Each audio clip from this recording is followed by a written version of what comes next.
गावनि हाबिलाखौ जाफुंसार होनो गावसोमोब्ला गोग्लैगोन गावनि आथिङावनो।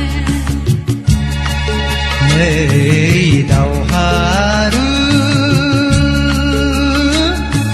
रोंखा राखा हाथियार हमदो।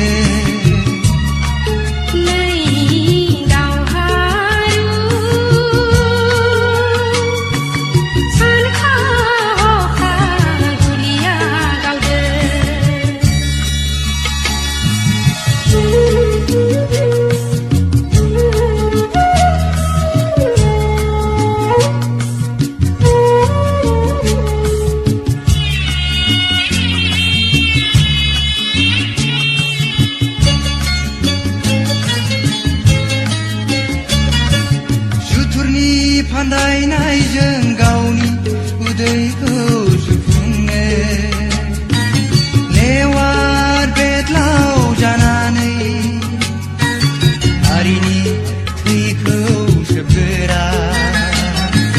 बिमानि गोथार मुस्रियाव हारिमु सोदोमस्रिखौ दावहाया दावराय जानानै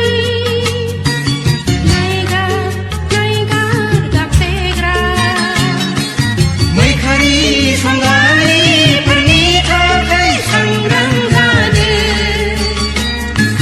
माहारि बेरेखाफोरनि थाखाय थियारि जादो जादो जादो। जारिमिना हनै इसोरखौनो आसि थुलांदो।